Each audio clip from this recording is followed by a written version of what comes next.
Why is it that most women can't seem to lock down a man?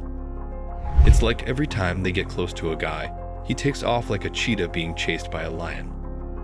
And don't even get me started on how men react after the first date. They disappear faster than a magician's rabbit. It's like these ladies have a special power to scare off guys faster than a swarm of bees. People would be planning the funeral and divvying out the inheritance. Seriously, these women have 3 negative traits that are driving men away faster than a kid running from vegetables. Number 1.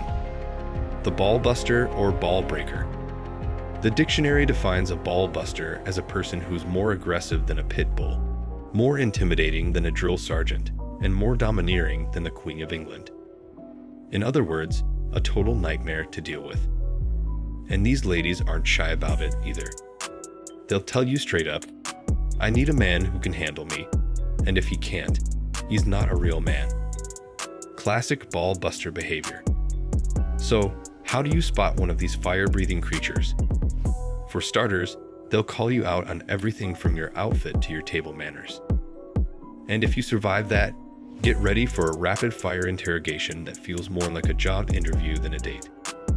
And don't expect any chill time once you're in a relationship with a ball buster.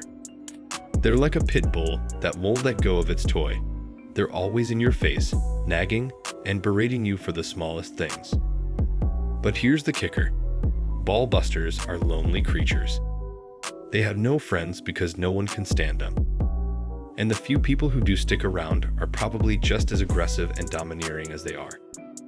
So guys, if you're looking for peace and harmony in your life, stay far, far away from the ball busters. So, ladies, take notes. Don't yell or shame your man in public. Don't question his manhood, and don't belittle his work. Remember, a man's job is his pride and identity. And if you mess with that, he'll be scarred for life. Number 2. The boring, set-in-her-own-ways type. We love it when women put on that halter neck dress, do up their hair, and polish those nails for a night out on the town. Being feminine and girly is totally our thing.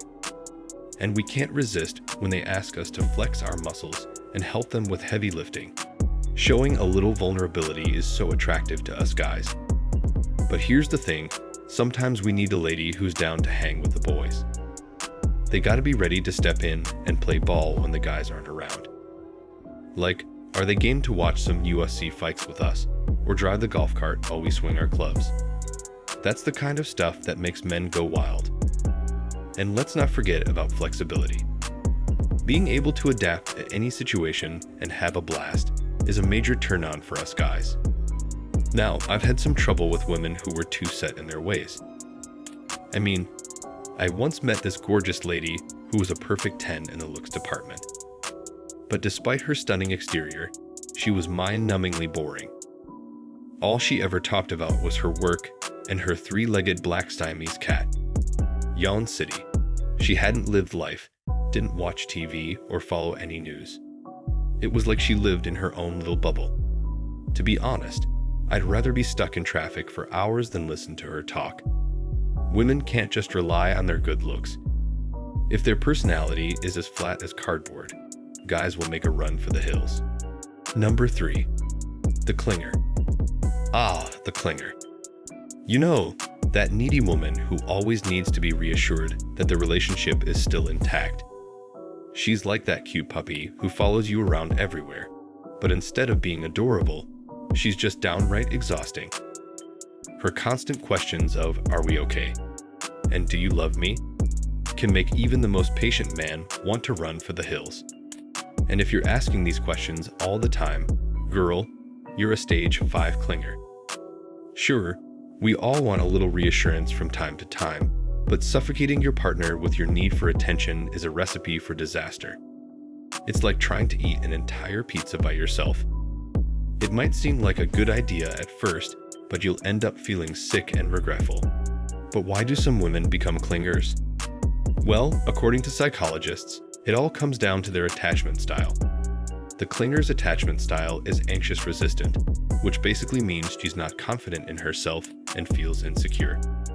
Now, don't get me wrong. We love to be there for our partners when they need us.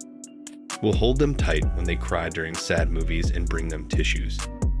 But we also want a woman who's confident and self-assured. Someone who knows what she wants and isn't afraid to go after it. Think about it. If you put two women side by side, one who looks like Kim Kardashian but is shy and needy, and another who's average looking but oozes confidence and sass, most men will choose the latter. Why? Because confidence is sexy. It's like catnip for guys. So here's a tip for the ladies. If you're a clinger, it's time to rein it in and start working on building healthier relationships. First off, develop interests outside the relationship. Remember the person you were before you started dating. Pursue those interests, whether it's going to the gym or taking up a new hobby. Men want to know that you'll be all right when we're not around. Secondly, learn to trust your partner. If there are underlying issues that are causing your clinginess, like trust issues from a past relationship, talk to a psychologist or therapist to work through them. And finally, do some research on what healthy relationships look like. You can find tons of resources online or talk to friends who are in healthy relationships. Trust us, it'll be worth it. We all have our preferences when it comes to attraction, but there are some things that are just universally unappealing to the male population. Now, some women might think they're not someone's type, even if they see some of these traits in themselves. But let me tell you, that's just an excuse to avoid personal growth. Don't miss out on an opportunity to better yourself, ladies. The not-so-great characteristics I've mentioned can be worked on, but it's going to take some effort and a genuine desire to make a positive change. Trust me, it'll be worth it in the end.